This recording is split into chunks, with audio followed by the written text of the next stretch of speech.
सर्वोन्नति हो महामंगल सर्वमंगल यह काल पर काल मंगल हो महामंगल अमर आत्मा सदगति प्राप्त हो महाब्रह्माल महिमा महाविद्यालय सर्वोन्नति हो महामंगल प्रिंसिपाल प्रदीप दास सर्वमंगल हो महामंगल प्लानिंग ऑफिसर समान कॉलेज को देइछन सेटा बड़ कथा एठी तो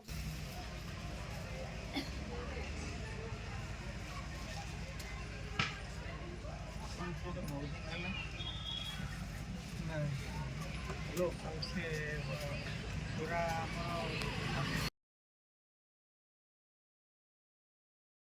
ढेंकानाल जिलार से जोरंदा ग्राम आहा जोरंदा ग्राम पुराण पोथिरे लेखा ग्रामर नाम पुराण पोथिरे लेखा ग्रामर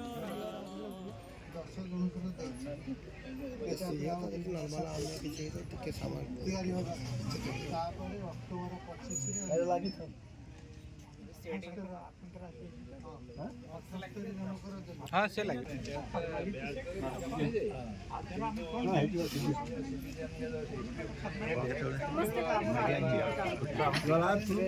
ब्रह्मांड सारा मुख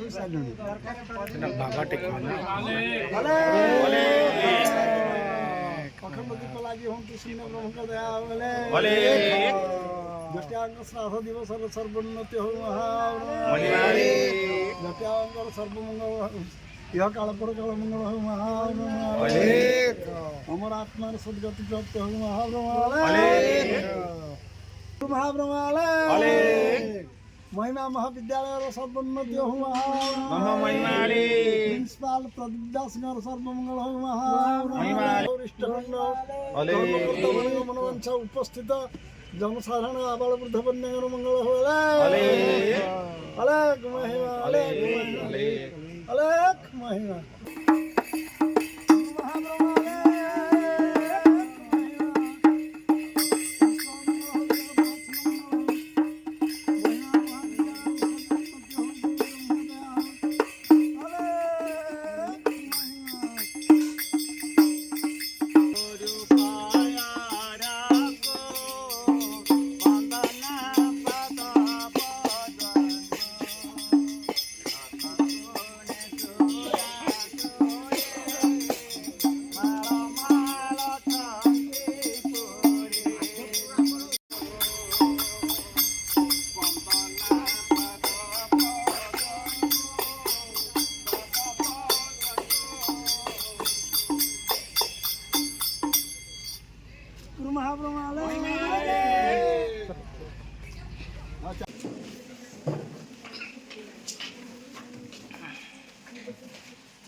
अखंड ब्रह्म का दया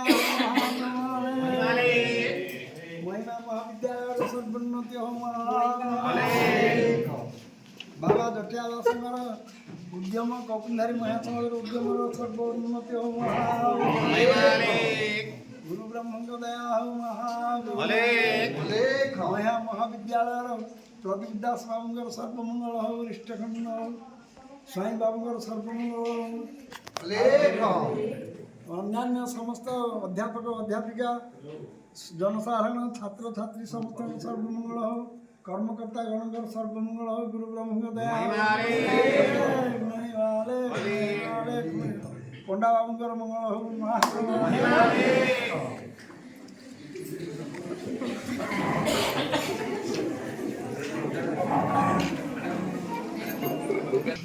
କାର୍ଯ୍ୟକ୍ରମର ପରବର୍ତ୍ତୀ ପର୍ଯ୍ୟାୟରେ ଖଞ୍ଜଣି ଭଜନ ପରିବେଷଣ କରିବା ପାଇଁ ମୁଁ ଅନୁରୋଧ କରୁଛି।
জগৎবাসী মঙ্গল হও,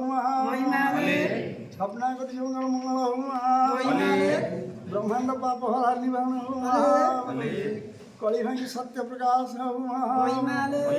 মহিমা মহাবিদ্যালয়ের সর্বোন্নতি হও, মহিমা মহাবিদ্যালয়ের সর্বোন্নতি হও, মহিমা মহাবিদ্যালয়ের সর্বোন্নতি হও, প্রিন্সিপাল প্রদীপ দাস বাবুঙ্কর সর্বমঙ্গল হও, অধ্যাপক অধ্যাপক সর্বমঙ্গল হও, তাঙ্কর সমস্ত ছাত্রছাত্রীঙ্কর মঙ্গল হও, সমস্ত হৃদয় বুদ্ধি বিদ্যা জ্ঞান প্রদান করন্তু,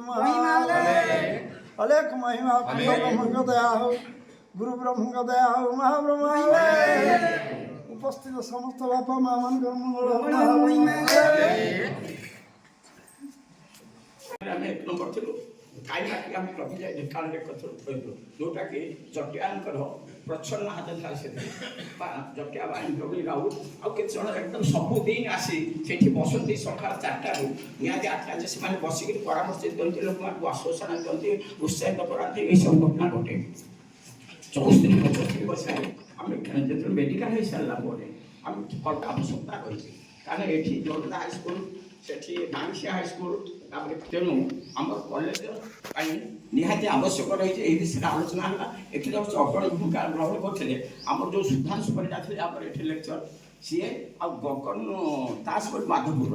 ସେ ଦୁଇ ଜଣ ସେମାନେ ଏମଏ କମ୍ପ୍ଲିଟ୍ କରିଥିଲେ ସେମାନେ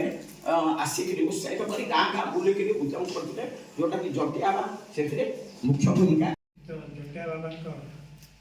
41ତମ ଶ୍ରାଦ୍ଧ ଦିନ ଉତ୍ସବରେ ଏହି ଉତ୍ସବର ସଭାପତିତ୍ୱ କରିଥିବା ମୋର ବନ୍ଧୁ ପେନ୍ସନ୍ ଅଧ୍ୟକ୍ଷ ଅଜିତ ଦାସ ଏବଂ ଆମ ମୁଖ୍ୟ ଅତିଥି ଏହି କପିଲଧାରୀ ମହିମା ସମାଜର ସଭାପତି ଶ୍ରୀମଦ ରଘୁନାଥ ବାବା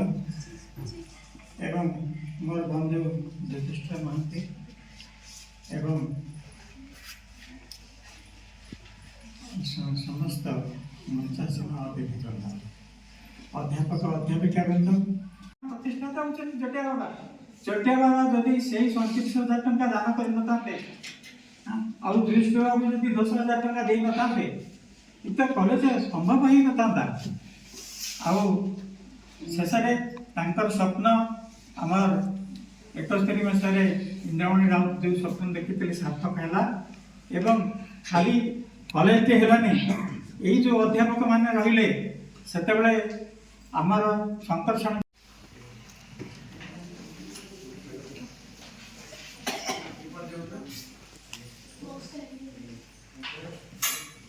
ଗୁରୁ ମହାବ୍ରହ୍ମଣେ ବିଶ୍ୱର ମଙ୍ଗଳ ହଉ ମହାବ୍ରହ୍ମଣେ ଜଗନ୍ନାଥ ମଙ୍ଗଳ ହଉ ମହାବ୍ରହ୍ମଣେ ସ୍ୱପ୍ନାଙ୍କର ଦାସ ପଣ୍ଡାଙ୍କର ମଙ୍ଗଳ ଆଉ ଅନ୍ୟାନ୍ୟ ମମତା ସିଂହ ବାବୁମାନଙ୍କର ସମସ୍ତଙ୍କର ମଙ୍ଗଳ ଆମ ନିରାଜ ବାବୁଙ୍କର ମଙ୍ଗଳ ମାମାନଙ୍କର ମଙ୍ଗଳ ଆସି ପହଞ୍ଚନ୍ତି ତାଙ୍କର ସବୁ ମଙ୍ଗଳ ଗୁରୁ ମହିମା ଗୋସାଇଙ୍କ ଦୟା ହଉ ମହାବ୍ରହ୍ମ ଆଜି ସୌଭାଗ୍ୟର ଦିନ ତପସ୍ୟା ଦିନ କହିଲେ ମଧ୍ୟ ଅତ୍ୟୁକ୍ତି ହେବନି କାରଣ ସିଦ୍ଧ ଦାମୋଦାସ ବାବାଙ୍କ ଶିଷ୍ୟ ଜଟିଆ ଦାସ ବାବା ସେ ମଧ୍ୟପ୍ରଦେଶରେ ବାବା ହେଇ ବୁଲୁଥିଲେ ତେଣୁ ବାବା 60 ମସିହାରେ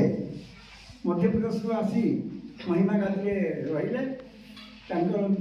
ଜ୍ଞାନ ଗୁଣ ନେଇକରି କପିଲଧାରୀ ମହାସଭାର ତାଙ୍କୁ ସଭାପତି ପଦ ଦିଆଗଲା ବାବା ସଭାପତି ପଦରେ ଥାଇକି ମଧ୍ୟ ସବୁ କିଛି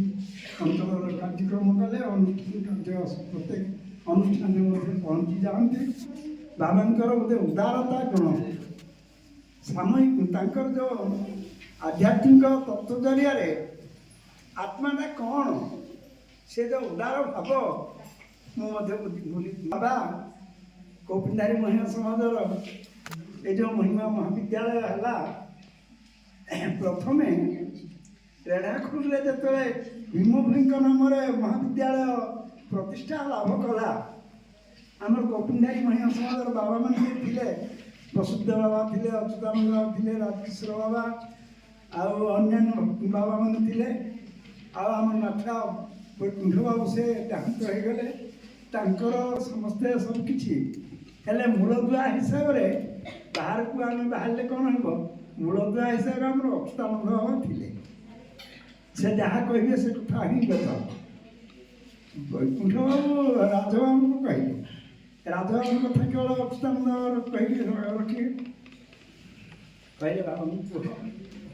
ସେ ରାଜି ହେଇଗଲେ ଆମର ମହାବିଦ୍ୟାଳୟ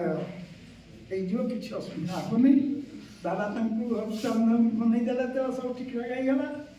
ଏଠୁ ଗୋଟେ ଅନୁଷ୍ଠାନ ଯେତେବେଳେ ସେଇ ଅନୁଷ୍ଠାନ ମହାପ୍ରଭୁଙ୍କର ଆଶୀର୍ବାଦ ଯାଆନ୍ତୁ ପରମ ବ୍ରହ୍ମ ଅଲେଖଙ୍କର ଶୂନ୍ୟ ପରମ ବ୍ରହ୍ମ ଅଲେଖଙ୍କ ଠାରେ ସେ ଲୀନ ହେଇଯାଆନ୍ତୁ ଏତିକି ଅଲେଖ ଗୋସ୍ୱାମୀଙ୍କୁ ଆମେ ନିଶ୍ଚିତ ଭାବରେ ପ୍ରାର୍ଥନା କରିବା। ବାବାଙ୍କ ବିଷୟରେ ମୁଁ ଆଉ କ'ଣ କହିବି, ସମସ୍ତ ବକ୍ତାମାନେ ତ କହିଗଲେଣି।